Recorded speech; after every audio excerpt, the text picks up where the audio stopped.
Got to watch out who you're trying to burglarize. An attempted burglary doesn't quite go according to plan after the homeowner, the woman you see on the left there, greets the would-be intruders with a shotgun. Turns out the suspects had already hit one house on that street, and they thought they pushed their luck and tried again. Let's go to Gina right now. She's been doing the story this morning with the woman who said, hey, I'm no pushover here, friends. Good morning to you, Gina.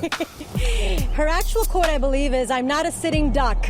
Yes, the burglars struck two homes this morning. The first one, they managed to get in without ever waking up the people inside. The second house, they weren't so lucky. The woman, her name is Carla. She came out with a shotgun.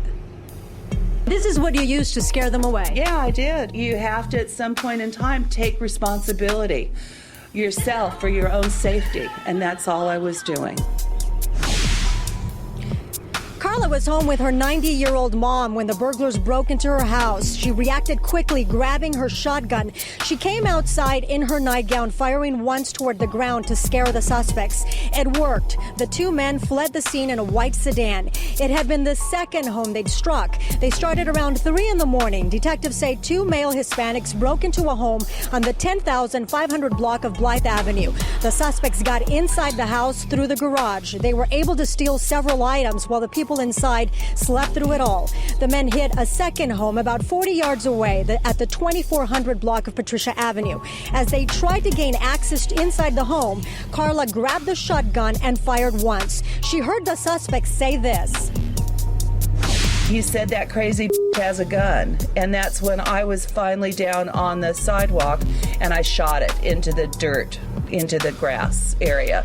And to let him know, I've got a gun and I know how to use it. And hopefully this is going to tell these guys, I'm not a sitting duck.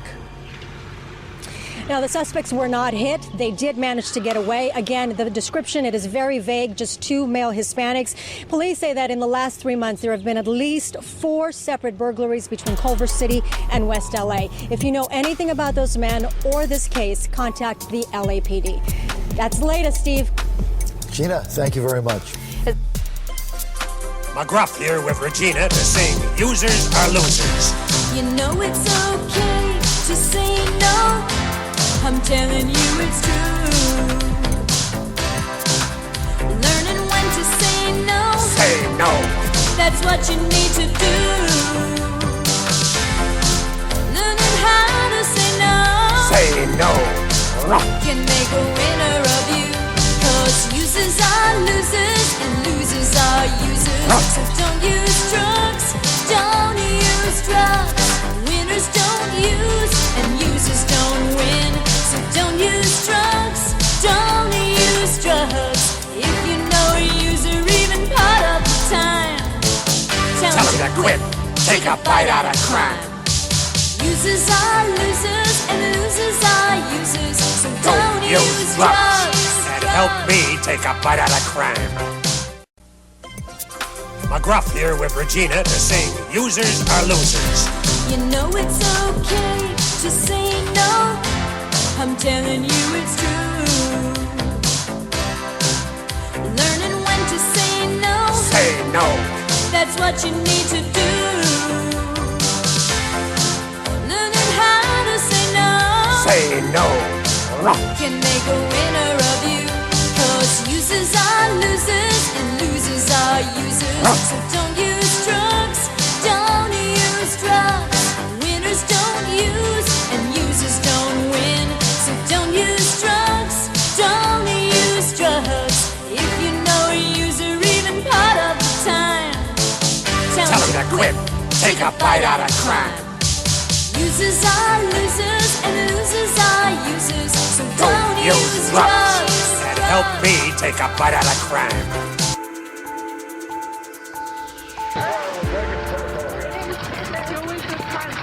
That's the thing about being president. I can do whatever I want. Last 8 years, Dan Duvall has run a sober living center for about 30 homeless people on his 72-acre ranch. In California, a 66-year-old man was jailed Monday after being accused of illegally housing homeless people on his ranch in San Luis Obispo. Would you like to see all the executive orders that have been put into place to take over our nation, to have complete control over us, to take away our rights, round us up, and put us where they want us? Here we go. Executive Order 10990 allows the government to take over all modes of transportation and control of all highways and seaports. Executive Order 10995 allows the government to seize and control the communication media. Executive Order 10997 allows the government to take over all electrical power, gas, petroleum, fuels, and minerals. Executive Order 10998 allows the government to seize all means of transportation, including personal cars, trucks, or vehicles of any kind, and total control over highways, seaports, and waterways. Executive Order 10999 allows the government to take over all food resources and farms.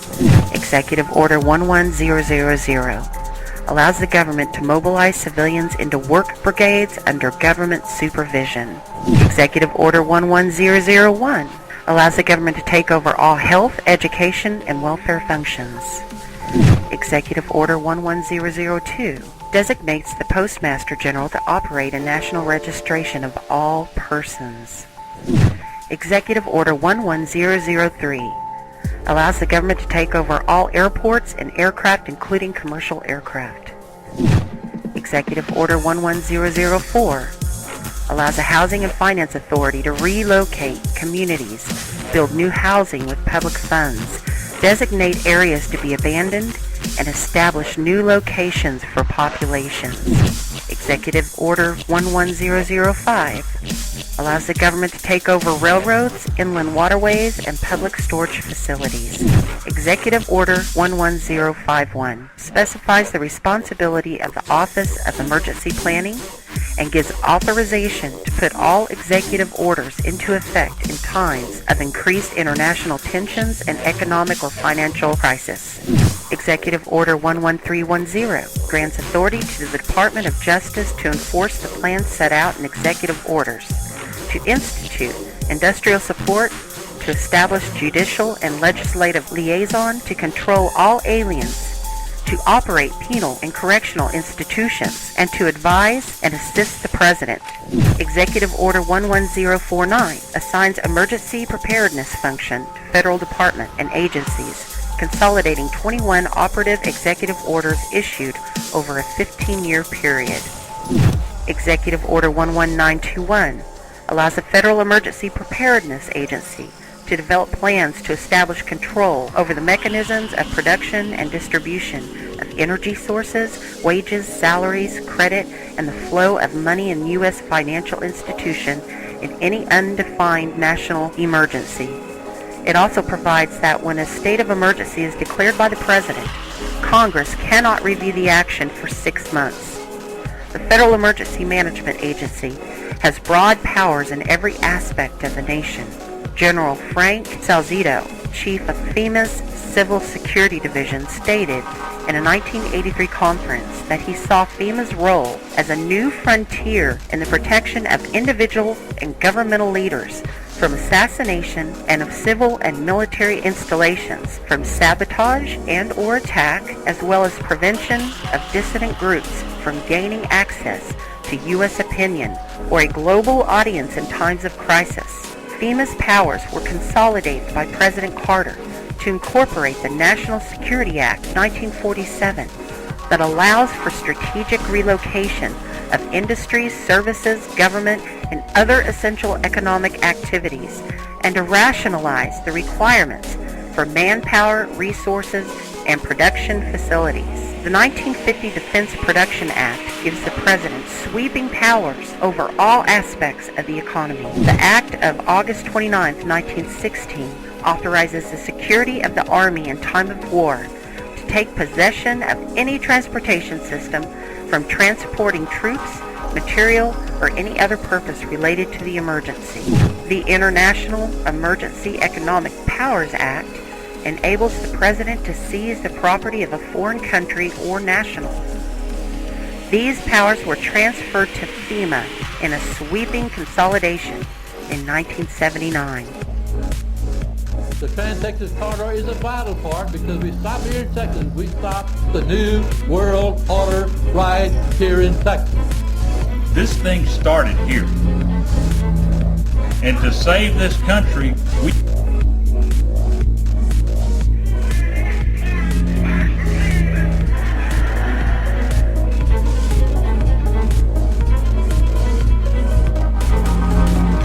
There is a chance for the President of the United States to carry out a phrase his father used, and that is a New World Order.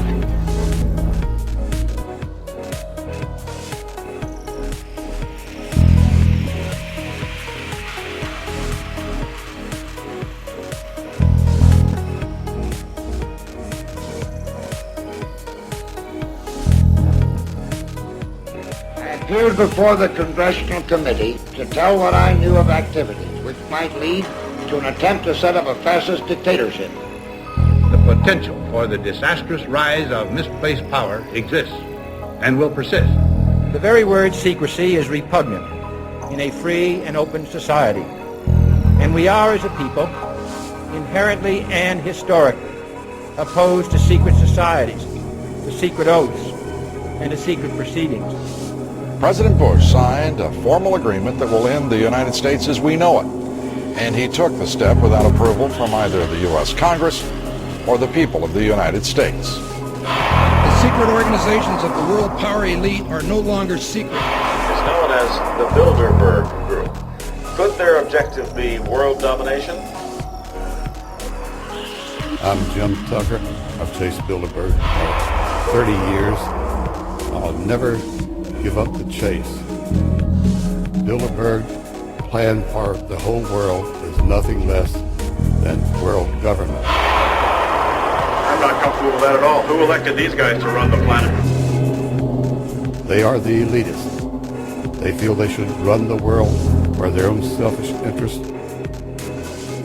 Now we can see a new world coming into view.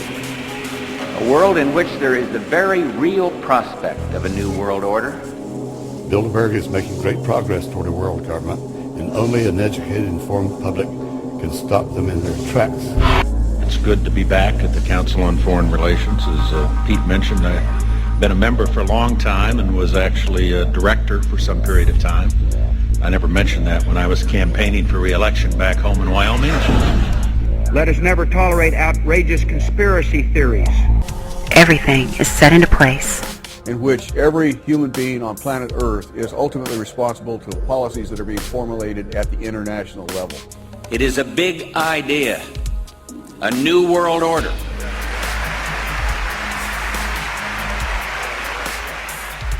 President Bush said that the New World Order was in tune, and that's what they were working for. The UN is part of that government. They're working right now very significantly for a North American Union. That's why there's a lot of people in Washington that don't care too much about our borders. They have a philosophical belief that national sovereignty is not important. It's also the reason I have made very strong suggestion that we need not be in the United Nations for our national security.